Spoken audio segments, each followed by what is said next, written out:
ভাৰতীয় সংবিধানত সাংবাদিকৰ সুকীয়া কোনো অধিকাৰ দিয়া হোৱা নাই। সাংবাদিকৰ যদি মূল্যবোধ নাথাকে নিজৰ তেওঁলোকে দলিয়াই দিয়ক, সাংবাদিকতা কেমেৰা দলিয়াই দিয়ক। তেনেকুৱা সাংবাদিক আমাৰ নালাগে। এই কথাখিনি মনত ৰাখিব লাগিব। আমাক কিয় চতুৰ্থ স্তম্ভ বুলি কৈছে? বাকী তিনিটা স্তম্ভ কি? চতুৰ্থ স্তম্ভটো সাংবিধানিক স্তম্ভ নহয়, কিন্তু কাল্পনিক স্তম্ভ। তেনে তেওঁ ক'লে বোলে আমি সাংবাদিক, আমাক ৰাষ্ট্ৰপতিয়েও উলিয়াই পঠিয়াব নোৱাৰে। বহুত ক্ষেত্ৰত তোমালোকে সীমাৰ পৰা বাহিৰলৈ যায়, যদি ট্ৰেছপাছ দিয়ে নন বণ্ডুল ছেকশ্যনত তোমালোকে গেৰেজ তোমালোকে জামিনত দিব নোৱাৰে, আনিব নোৱাৰে। যেতিয়ালৈকে স্কুল কৰ্তৃপক্ষই আৰক্ষীক আমন্ত্ৰণ নজনালে, তেওঁলোকক নিজে নেমাতে, তেতিয়ালৈকে আৰক্ষীয়ে প্ৰিন্সিপাল বা সেই স্কুলৰ যিজন মুৰব্বী তেওঁৰ পৰা অনুমতি নোলোৱাকৈ স্কুলত সোমাব নোৱাৰে। এইটো আইনগত কথা যে আমাৰ সাংবাদিকে নেতা সাংবাদিকে কৰি দিলে, ৰাষ্ট্ৰপতিয়েও বোলে উলিয়াব নোৱাৰে।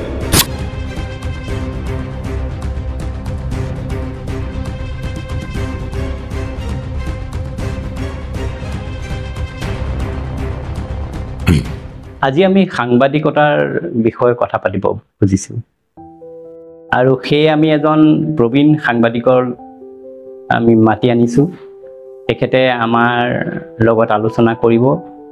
আমি অসমৰ সাংবাদিকতা, ভাৰতবৰ্ষৰ সাংবাদিকতা আৰু ৰাষ্ট্ৰীয় প্ৰেক্ষাপটত সাংবাদিকতাই কি এটা পৰ্যায় পাইছেগৈ তাৰ ওপৰতে আমি আলোচনা কৰিব খুজিছোঁ। আমি লগ পাম প্ৰবীণ সাংবাদিক শ্ৰীযুত অমূল্য খাটনিয়াৰদেৱক। নমস্কাৰ দাদা। যোৱা 6টা দশক ধৰি আপুনি সাংবাদিকতাৰ সৈতে জড়িত হৈ আছে। এটা দীঘলীয়া সময়। এই সময়ছোৱাৰ ভিতৰতে আপুনি অসমৰ সাংবাদিক জগতত কেইবাখনো গুৰুত্বপূৰ্ণ বাতৰি কাকতৰ সৈতে আপুনি জড়িত হৈ আছে, কেইবাখনো প্ৰভাৱশালী আলোচনীৰ সৈতে আপুনি জড়িত হৈ আছে, আৰু সমগ্ৰ সাংবাদিকতাৰ জগতখনৰ বিষয়ে আপুনি ৱাকিফাত। সেয়ে আজি আমি অসমৰ প্ৰেক্ষাপটত আমাৰ অসমৰ সাংবাদিকতাই কি পৰ্যায় লৈছেগৈ তাৰ ওপৰতে আমি আলোচনা কৰিম। আপুনি আমাক কওকচোন, যোৱা 6টা দশকৰ পৰা আপুনি সাংবাদিকতা কৰি আহোঁতে এই সময়ছোৱাৰ ভিতৰত আপোনাৰ এটা অনুভৱ কেনে হৈছে সেইটো কওক আমাক। দ্বিতীয়টো কথা, আপুনি এই পৰিৱৰ্তনৰ যিটো ধাৰা, সেই ধাৰাটোক আপুনি কেনেকৈ উপলব্ধি কৰিছে তাৰ ওপৰত আপুনি কওকচোন। ধন্যবাদ। প্ৰশ্নটো অলপ দীঘলীয়া হ'ব খালি, কাৰণ যোৱা 6টা দশকৰ কথা ক'লেও আমি স্বাধীনতাৰ আগৰ সংবাদ সেৱাৰ কথা আলোচনা নকৰাকৈ থাকিলে অসম্পূৰ্ণ হ'ব। স্বাধীনতাৰ আগৰ যিবিলাক বাতৰি কাকত, সেই বাতৰি কাকতবিলাক কিছু পৰিমাণে যদিও শাসক দলৰ অৰ্থাৎ ইংৰাজ শাসনৰ চৰকাৰৰ সেই চৰকাৰৰ সমৰ্থনত কিছু বা বাতৰি লিখিছিল বা কৈছিল, তেওঁলোকৰ সমৰ্থনত আমি পাইছোঁ, কিন্তু তাৰ মাজতে অধিকাংশ বাতৰি কাকতে কিন্তু সেই সময়ত স্বাধীনতা আন্দোলনক সমৰ্থন কৰি তেওঁলোকে বাতৰি কৰিছিল আৰু সমৰ্থন কৰিছিল। আৰু এই সমৰ্থনৰ বাবেই দেখা গৈছিল পৰৱৰ্তী অৱস্থাত ক্ৰমাগতভাৱে যেতিয়া স্বাধীনতা আন্দোলন 42-ৰ পৰৱৰ্তী অৱস্থাত স্বাধীনতা আন্দোলনৰ তীব্ৰতৰ হ'বলৈ আৰম্ভ কৰিছিল, সেই সময়ত দেখা গ'ল অসমৰ লগতে ভাৰতবৰ্ষৰ অন্যান্য প্ৰান্ততো কিছু পৰিমাণে বাতৰি কাকতবিলাকৰ ভূমিকা আছিলে সম্পূৰ্ণৰূপে চৰকাৰ বিৰোধী, আৰু যাৰ তথ্যগত বাতৰি প্ৰকাশ কৰাৰ কাৰণে কিছু পৰিমাণে আনকি ইউৰোপত থকা বিশেষকৈ ইংৰাজ গণতান্ত্ৰিক ব্যক্তিসকলেও কিছু পৰিমাণে এই বিষয়ে জানিব পাৰিছিল। বিশেষকৈ গুৰুত্বপূৰ্ণ কথা এটা এইখিনিতে 1927 চনৰ কথা। সেই সময়ত ইংৰাজ চৰকাৰে দেখিলে যে ক্ৰমাগতভাৱে ভাৰতৰ স্বাধীনতা আন্দোলন ব্যাপক হৈ গৈ আছে, আৰু কিছু পৰিমাণে ইয়াক আমি সত্য লুকুৱাই ৰখাৰ কাৰণে অসত্য প্ৰচাৰ কৰিব পাৰোঁ আমাৰ নিজৰ দেশত। তাৰ কাৰণে তেওঁলোকে কেথৰিন মেও বুলি এগৰাকী সাংবাদিকক মাতি আনিছিলে। কেথৰিন মেও 1927 চনৰ কথা কৈছোঁ। কেথৰিন মেও আছিল ইংৰাজ শাসকসকলৰ অতিথি। গতিকে তেওঁলোকে নিজৰ খৰচ কৰি পেলাই গোটেই তেওঁলোকৰ স্বাৰ্থত বিভিন্ন ঠাইলৈ নি, দেশৰ বিভিন্ন ঠাইলৈ নি তেওঁলোকে এখন গ্ৰন্থ লিখে। গ্ৰন্থখনৰ নাম আছিল মাদাৰ ইণ্ডিয়া। নামটো শুনিলে এনেকুৱা লাগে যে সুন্দৰ ভাৰতবৰ্ষৰ এটা প্ৰতিচ্ছবি তেওঁ যেন দাঙি ধৰিবলৈ বিচাৰিছে আচলতে এইটো নহয় মাদাৰ ইণ্ডিয়া মাজতে অসম ভাৰতবৰ্ষ এখন কিমান অসভ্য বৰ্বৰ দেশ তাকহে তেওঁ প্ৰমাণ কৰিবলৈ চেষ্টা কৰিছিল তেওঁ তাত আনকি উল্লেখ কৰিছিল যে ইয়াত কোনো বিয়া বাৰুৰ কোনো আনকি মানুহ এগৰাকী মহিলাৰ বহু স্বামী এজন স্বামীৰ বহু পত্নী থাকে বা নিৰ্দিষ্ট পত্নী বুলি কোনো কথা নাই এনেধৰণৰ বিভিন্ন ধৰণৰ কথাৰে তেওঁলোকে ভৰপূৰ কৰি তেওঁ ক'ব বিচাৰিছিল যে এই সময়ত ভাৰতবৰ্ষ কিছু পৰিমাণে সভ্যতাৰ ৰূপ লৈছিলে ইংৰাজ শাসনৰ ফলতে আৰু যদি ইংৰাজ শাসন এই সময়ত গুচি আহে তেতিয়াহ'লে ভাৰতবৰ্ষ আকৌ পুৰণি ৰূপান্তৰ হ'ব কিন্তু তাৰ সেই একেই 1927 চনতে জে.টি. চেণ্ডাৰলেণ্ড বুলি এজন সাংবাদিক আহিছিলে ইংলেণ্ডৰ পৰা তেওঁ কিন্তু নিজৰ জাপৰ পইচা খৰচ কৰি আহিছিলে তেওঁ গণতান্ত্ৰিক ব্যক্তি এইজন সাংবাদিকে কিন্তু ভাৰতবৰ্ষ ইমূৰৰ পৰা সিমূৰলৈ ঘূৰি ভাৰতবৰ্ষৰ স্বাধীনতা আন্দোলনৰ জড়িত ব্যক্তিসকল অন্যান্য গণতান্ত্ৰিক ব্যক্তিসকলৰ লগত কথা বতৰা পাতি বিভিন্ন ঠাইত ঘূৰি বহি তেওঁ এখন গ্ৰন্থ লিখিলে গ্ৰন্থৰ নাম আছিলে India in bandage Indian in bandage আচলতে ক'বলৈ গ'লে কেথৰিন মেয়ৰ মাদাৰ ইণ্ডিয়াৰ প্ৰত্যুত্তৰ বুলি ক'ব পাৰে তেওঁ দেখুৱাই দিলে যে কেনেধৰণৰ সুসভ্য এখন দেশ আমাৰ ভাৰতবৰ্ষ সেইখন সুসভ্য দেশক শোষণ শাসনৰ সৈতে তীব্ৰভাৱে ইয়াক লুণ্ঠনৰ প্ৰক্ৰিয়াৰ সৈতে ভাৰতবৰ্ষ এখন দৰিদ্ৰসকলেহে ৰূপান্তৰিত কৰিবলৈ চেষ্টা কৰিছে যেতিয়া ব্ৰিটেইনৰ গণতান্ত্ৰিক ব্যক্তিসকলেও এই কথাত আকৃষ্ট হৈছে আনকি চেণ্ডাৰলেণ্ডৰ যে ইণ্ডিয়া ইন বন্দেজ পঢ়াৰ পিছত তেওঁলোকে দেখিলে যে ভাৰতৰ স্বাধীনতা যুক্তিপূৰ্ণ কথা গতিকে তেওঁলোকে এই সময়ত এইজন সাংবাদিকৰ গ্ৰন্থ পঢ়িয়ে বহু ব্ৰিটেইনতো আনকি বহু গণতান্ত্ৰিক ব্যক্তিয়ে ভাৰতীয় স্বাধীনতা আন্দোলনৰ সমৰ্থন কৰে আনকি কেথৰিন মেয়ৰ বিপৰীতে সমালোচনা কৰিব আমি জানো যে বহু ব্যক্তি আনকি ব্ৰিটিছ বহু ব্যক্তিও আনকি সেই সময়ত ভাৰতবৰ্ষৰ পৰা ইংৰাজসকলে তেওঁক বহিষ্কাৰ কৰিছিল গতিকে সেই সময়ত সেই ব্ৰিটিছ সাংবাদিক দুজনৰ ভূমিকা এজনৰ ভূমিকা আছিল সাম্ৰাজ্যবাদী শাসন ব্যৱস্থাক ৰক্ষা কৰা আৰু এজন ব্যৱস্থা আছিল গণতান্ত্ৰিক ব্যৱস্থাৰ উদ্ধাৰ কৰা সেই সাংবাদিকলে দুটা হেৰি আমি ব্ৰিটিছ স্বাধীনতা আন্দোলন গম পাইছোঁ সেই সময়তে পৰৱৰ্তী অৱস্থাত যিখিনি আমাৰ ভাৰতত গণতান্ত্ৰিক ব্যক্তিৰ উদ্যোগত বাতৰি কাকত প্ৰকাশ হৈছিল সেইসকলৰ ভূমিকাটো আছিল ঠিক তেনেধৰণৰ কিন্তু স্বাধীনতাৰ পাছত দুৰ্ভাগ্যজনক কথা মই এটা উদাহৰণ দিওঁ 1949 চনত ডিব্ৰুগড়ত যিখন গণতান্ত্ৰিক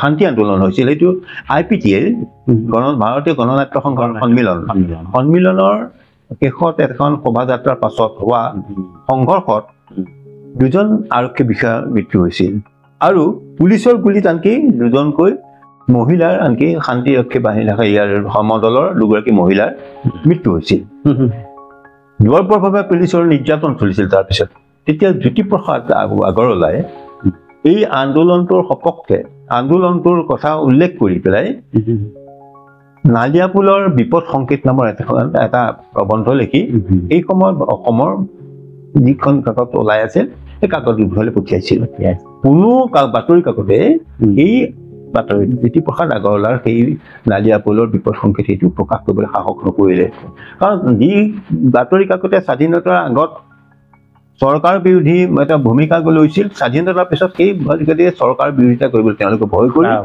তেওঁলোকে এইটো প্ৰকাশ কৰা নাছিল গতিকে সেই সময়ত মন কৰিছে সেই সময়ত মন কৰোঁ স্বাধীনতা আন্দোলন এটা সময়ত আমি সোণালী যুগ বুলি ক'ব পাৰোঁ যে যি সময়ত ভাৰতৰ স্বাধীনতা আন্দোলন সমৰ্থন কৰি তেওঁলোকে ইংৰাজ শাসকৰ বিৰুদ্ধে ভূমিকা লৈছিল আৰু স্বাধীনতাৰ পৰৱৰ্তী অৱস্থাত কিন্তু এই ভূমিকাটো সম্পূৰ্ণৰূপে নৎসাত আৰু এই যে বাতৰি কাকতৰ সেই সময়ৰ সেই ধৰক 50ৰ দশকৰ কথাটো আপুনি ক'লে উদাহৰণ দিলে সেই সময়ছোৱাৰ পৰাই তেনেকুৱা এটা প্ৰৱণতা আমাৰ বাতৰি কাকতবিলাক আজিকালি দেখা যায় যে বহুত বাতৰি লুকুৱাই বহুত বাতৰি মানে প্ৰচাৰ নহয় আৰু শেহতীয়াকৈ দেখা গ'ল যে গোটেই বাতৰি কাকতবিলাক এটা পক্ষত আহি পৰিলে বাতৰি কাকত বা সংবাদ গোষ্ঠীবিলাক আৰু আজিৰ তাৰিখত আপুনি ছ'চিয়েল মিডিয়াতে সঁচা কথাটো যেন প্ৰকাশ হৈছে সেই ট্ৰেণ্ডটো তেতিয়াৰ পৰাই প্ৰচলিত হৈছে বুলি আপুনি কণকটীয়াকৈ আছে বুলি আপুনি ধাৰণা কৰে নেকি কিছু পৰিমাণে হয় কাৰণ এটা কথা যিমানেই প্ৰযুক্তিগতভাৱে ই ডেভেলপ কৰিছে এটা সময়ত আছিলে বাতৰি কাকত আমি বাতৰিটো লিখি পোষ্ট অফিচত দিছিলোঁ, কেতিয়া গৈ পায়গে ঠিক নাই, তাৰপিছত কেইবাদিনৰ পিছত বাতৰিটো ওলায়। আৰু এখন বাতৰি কাকত পাবলৈ আমি কেইবাদিনৰ কেতিয়া অপেক্ষা কৰিবলগীয়া হৈছে। কিন্তু পৰৱৰ্তী অৱস্থাত যেতিয়া প্ৰযুক্তিৰ বিকাশ হ'ল, আমি বাতৰিটো যিকোনো ঠাইৰ পৰা এতিয়া এই মুহূৰ্তত আজি এই 21 শতিকাত আমি বাতৰি এটা পঠিয়াবৰ কাৰণে দৌৰ মাৰি পোষ্ট অফিচ পাবগৈ নালাগে, বা ফেক্স কোড আছে, টেলেক্স কোড আছে, বিচাৰি দৌৰ মাৰিব নালাগে। আমাৰ হাতত থকা মিনি কম্পিউটাৰটো এটা মোবাইলটো এটা মিনি কম্পিউটাৰ, তাত ফটো ল'ব পাৰি, কথা ৰেকৰ্ড কৰিব পাৰি, তাতে DTP কৰি নিউজটো লিখিব পাৰি, আকৌ তাৰ পৰাই যদি নাথাকে তাৰ পৰাই পঠিয়াই দিব পাৰি। গতিকে এই গোটেই বস্তুটো ইমান বিকাশ হ'ল যে সেই বিকাশৰ প্ৰভাৱো কিন্তু বাতৰি কাকতত বিতংভাৱে পৰিছে। আমি এটা সময়ত কি হৈছে, এতিয়া বিশ্বৰ যিকোনো ঠাইতে ঘটা ঘটনাটোৰ ছবিসহ আমি বাতৰি কাকতত উলিয়াই দিব পাৰোঁ। প্ৰচাৰ মাধ্যম ইতিমধ্যে দূৰদৰ্শনৰ কথা মই কোৱাই নাই, বাতৰি কাকতে পিছদিনা আমি পঢ়িব পাৰোঁ, ফটো এখনতে চাব পাৰোঁ। এইটো হৈছে, কিন্তু এইটো হোৱাৰ ফলত দুটা কথা হৈছে। এইটো হোৱাৰ ফলত আমি স্বাধীনতাৰ আগত যিবিলাক বাতৰি কাকত গণতান্ত্ৰিক ব্যক্তিসকলৰ বাতৰি কাকত নেতৃত্বত বাতৰি কাকতবিলাক প্ৰকাশ হৈছে। পৰৱৰ্তী অৱস্থাতে এতিয়া অসমৰ ক্ষেত্ৰতে দেখক, বাতৰি কাকত যেনেকে ত্ৰিভুৱন গোষ্ঠী তেওঁলোকৰ কোনো ব্যৱসায়িক নাছিলে, অগ্ৰদূত তেওঁলোক কোনো ব্যৱসায়িক গোষ্ঠীৰ বাতৰি কাকত নাছিলে। এই চেণ্টিনেল তেওঁলোক ব্যৱসায়িক গোষ্ঠীৰ বাতৰি নিছিলে, পৰৱৰ্তী অৱস্থাত হৈছে। কিন্তু জনমভূমি এটা সময়ত বাতৰি কাকত তেওঁলোকৰ বাতৰি কাকত কোনো ব্যৱসায়িক গোষ্ঠী নাছিল। কিন্তু পৰৱৰ্তী অৱস্থাত অসমত যিবিলাক বাতৰি কাকত ওলাবলৈ ধৰিলে, ভাৰতবৰ্ষৰ অন্যান্য প্ৰান্তত যিবিলাক বেছিভাগেই দেখা গৈছো বৃহৎ বৃহৎ নহয়। দুটা কথা হ'ল, বাতৰি কাকতটো এটা উদ্যোগলৈ ৰূপান্তৰিত হ'ল প্ৰথমতে, আৰু তাত তেওঁলোকে কৰ্মচাৰী ৰাখিবলগীয়া হ'ল, সেই কৰ্মচাৰীসকলৰ দৰমহা দিবলগীয়া হ'ল, এটা ব্যৱসায়িক কথা এটা জড়িত হৈ গ'ল গোটেই কথাটোত। সেইটো এটা পৰিৱৰ্তন হ'ল। আৰু সাংবাদ গোষ্ঠীসমূহে নিজস্বভাৱে ব্যৱসায় কৰিবলৈ সেইটোৱে কথা, কাৰণ ধৰিলে এইসকলে বাতৰি কাকত এই কাৰণে উলিয়াই, বাতৰি কাকতখনৰ দ্বাৰা তেওঁলোকক ৰক্ষণাবেক্ষণ যাতে দিব পৰা যায়, তেওঁলোকে কৰা কাম কাজৰ বিষয়ে যাতে বিশেষ গুৰুত্ব নাপায়, আৰু চৰকাৰক যাতে তেওঁলোকে সকলোৱে নিজৰ আয়ত্তৰ ভিতৰত ৰাখিব পাৰে। গতিকে বাতৰি কাকত তেওঁলোকে তাৰ কাৰণে ব্যৱহাৰ কৰা হয়। গতিকে সেইকাৰণে যিসকলে বিৰাট একোজন ঠিকাদাৰে যেতিয়া বাতৰি কাকত উলিয়ায়, তেওঁ ডাঙৰ ডাঙৰ চৰকাৰী ঠিকাবিলাক কৰে। গতিকে স্বাভাৱিকভাৱে তেওঁ কাকতখনে চৰকাৰৰ বিৰুদ্ধে কোনো বাতৰি কাকত পোনপটীয়াভাৱে প্ৰতিবাদ কৰিব নোৱাৰে আৰু নকৰেও।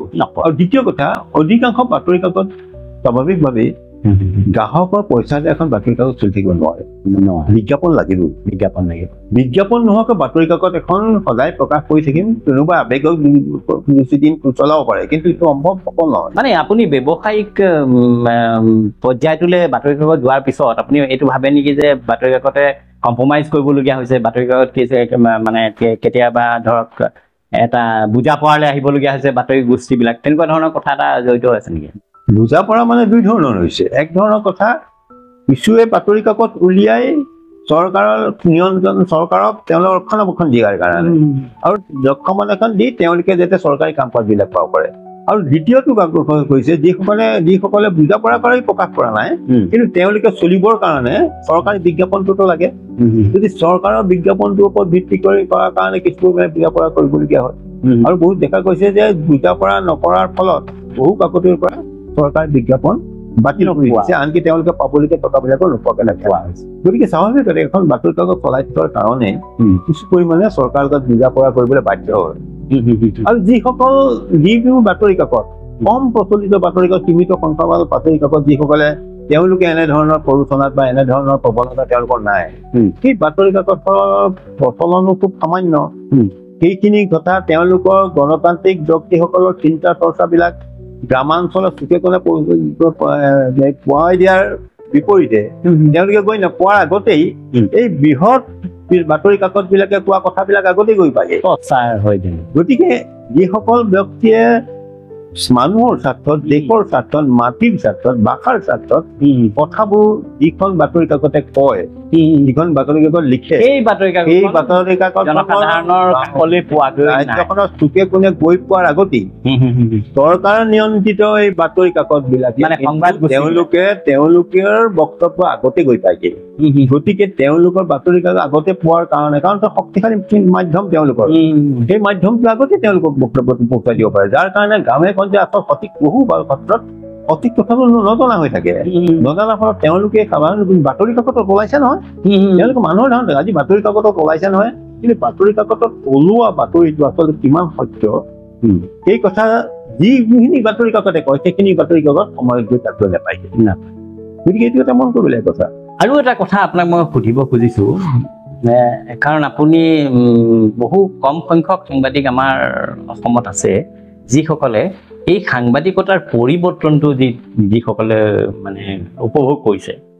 আপুনি এটা সময়ত চাইকেল মাৰি গৈ বাতৰি দূৰ দূৰণিত বাতৰি সংগ্ৰহ কৰিছিলে আৰু সেই বাতৰিটো আপুনি ডাকত পঠিয়াইছিল। পৰৱৰ্তী সময়ত দেখা গ'ল যে আপুনি সেই বাতৰি কাকতটো সংবাদটো আপুনি এক্সত পঠিয়াব পৰা হ'ল। তাৰপিছত আপুনি টেলেক্স ব্যৱস্থাৰে মানে বাতৰি প্ৰেৰণ কৰিবলৈ পৰা হ'ল। তাৰপিছত আপুনি ইমেইল আহিলে নহয় জানো, ইমেইল আহিলে। তাৰপিছত আপোনাৰ এতিয়াতো একেবাৰে গোটেই মিনি কম্পিউটাৰ, আপুনি কোৱাৰ দৰে মিনি কম্পিউটাৰটো আপোনাৰ হাতৰ মুঠিলৈ আহিলে। তো এতিয়া এই যে পৰিৱৰ্তনটো, সাংবাদিকতাৰ এই পৰিৱৰ্তনটোক আপুনি কেনেকৈ উপলব্ধি কৰিলে? এইখিনিতে এটা কথা কোৱা ভাল, আচলতে নবীন চামক কিছু কাকতে বিভ্ৰান্তও নকৰা নহয়, বাতৰি কাকত সঠিক যে ভূমিকা লৈছিল এনে নহয়। বিশেষকৈ অসম আন্দোলনৰ কথা কৈছো। অসম আন্দোলনটো সঠিকভাৱে আগবঢ়াই নিয়াৰ ক্ষেত্ৰত অসমৰ প্ৰতিখন বাতৰি কাকতে সেই সময়ত চলি থকা সেই সময়ত চলি থকা অসমৰ প্ৰতিখন চব বাতৰি কাকত কিন্তু তেতিয়া নাছিলে, কেইবাখনো বাতৰি কাকত তেতিয়া নাছিলে। যিকেইখন আছিলে তেওঁলোকে তাক সঠিকভাৱে লৈ যোৱাৰ কাৰণে যিটো ভূমিকা ল'ব লাগিছিল সেই সঠিক ভূমিকা ল'ব পৰা নাছিল। বৰং কিছু পৰিমাণে তেওঁলোকক আৱেগিক কৰাৰ চেষ্টা কৰা হৈছিল, যথেষ্ট পৰিমাণে আৱেগিক কৰাৰ চেষ্টা কৰা হৈছিল। তাৰ বিপৰীতে যিখন ক্ষুদ্ৰ বাতৰি কাকতে সঠিক কথাটো ক'ব খুজিছিল, সেই বাতৰি কাকত বিলাকৰ বিপৰীতে এই বাতৰি কাকতে তেওঁলোকক আৱেগিক কৰিবলৈ চেষ্টা কৰিছিল। সেইসকলে এই বাতৰি কাকত বিলাকক শত্ৰু হিচাপে গণ্য কৰিবলৈ শিকাইছিল। এইটো অসম আন্দোলন খুব হৈছিল। আনকি তেওঁলোকৰ অসম আন্দোলনৰ সময়ত ভুল ত্ৰুটিবিলাক আঙুলিয়াই দিয়া বাতৰি কাকত যিখিনি ক্ষুদ্ৰ বাতৰি কাকত আছিল তেওঁলোকক শত্ৰু জ্ঞান কৰিছিল। শত্ৰু জ্ঞান কৰিবলৈ বৃহৎ বাতৰি কাকত যিখন লৈছিল বাতৰি কাকত তেওঁলোকে কিন্তু অৰিহণা যোগাইছিল। এইটো এটা গুৰুত্বপূৰ্ণ মানে এই কথাটোৰ কাৰণে আপুনি এই কথাটো ক'ব খোজে যে আমাৰ সেই সময়ত জনসজাগতা বা আমাৰ সংবাদ মাধ্যমৰ যি জনসজাগতাৰ ভূমিকা লৈছিলে, বিশেষ ভূমিকা লৈছিলে, অন্যতম ভূমিকা লৈছিলে, সেই ভূমিকা লোৱাৰ কাৰণেই হয়তো আমাৰ যে এই অসম আন্দোলনৰ যিটো ফলাফল হ'ল, ফলাফলটো বিশেষ ফলদায়ক নহ'ল আজিলৈকে। গোটেই কথাটোত মানে নোহোৱা হ'ল। গুৰুত্বপূৰ্ণ কথাটো হ'ল আন্দোলনটো 1951 চন বুলি আৰম্ভ হৈছিলে। সেই সময়ত একাংশ ব্যক্তিয়ে, গণতান্ত্ৰিক ব্যক্তিয়ে বুজাই কৈছিল যে দীৰ্ঘ বছৰৰ পাছত আমি আন্দোলনটো 1989 চনৰ মানৰ পৰা আৰম্ভ কৰিছো।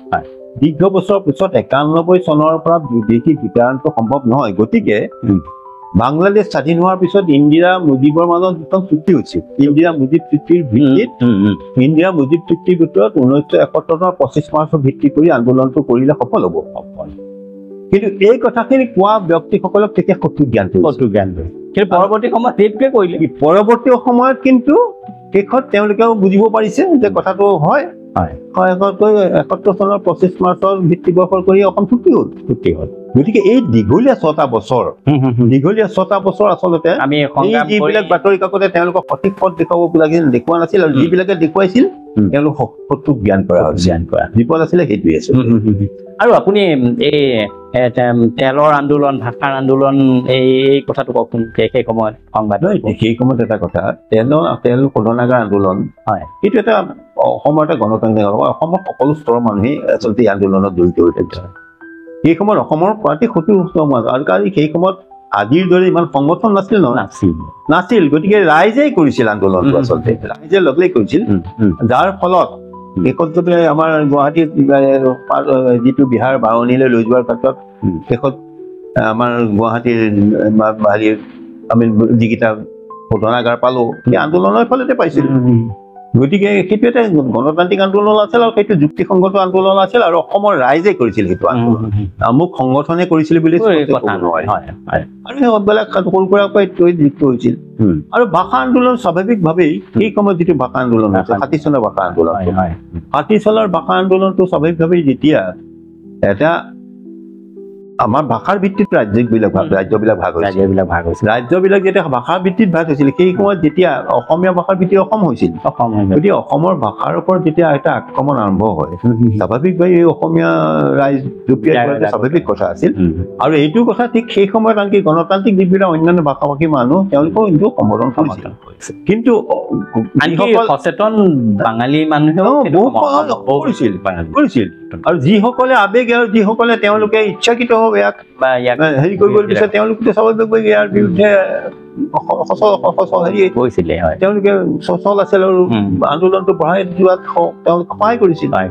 গতিকে ৬০ চনৰ ভাষা আন্দোলনটো এটা যুক্তিসংগত কথা, মাধ্যম আন্দোলন এটা যুক্তিসংগত কথা, মাধ্যম আন্দোলন যুক্তিসংগত কথা, কাৰণ অসমীয়া মাধ্যম নহয় এতিয়া যদি কোনোবাই কৈ দিয়ে। আৰু সেই সময়ত সংবাদ মাধ্যমে মানে সুন্দৰ অসমীয়া মাধ্যমৰ ভূমিকা সঁচা কথা ক'বলৈ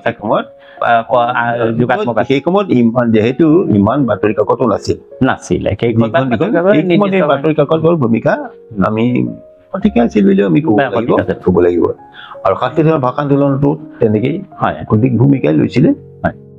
এইখিনিতে আপোনাক মই এটা কথা সুধিব খুজিছো, বাতৰি কাকতৰ ইতিহাসত আমাৰ অসমীয়া বাতৰি কাকত বা অসমৰ বাতৰি কাকতৰ ইতিহাস যদি আমি চাওঁ তেতিয়াহ'লে আপুনি আমাৰ নবীন প্ৰজন্মক জানিবৰ কাৰণে এটা কথা কওকচোন যে আমাৰ অসমৰ বাতৰি কাকতে ধৰক স্বাধীনতা আন্দোলন বা তেলৰ আন্দোলন, ভাষাৰ আন্দোলন, আমাৰ অস্তিত্ব ৰক্ষাৰ আন্দোলন আৰু এই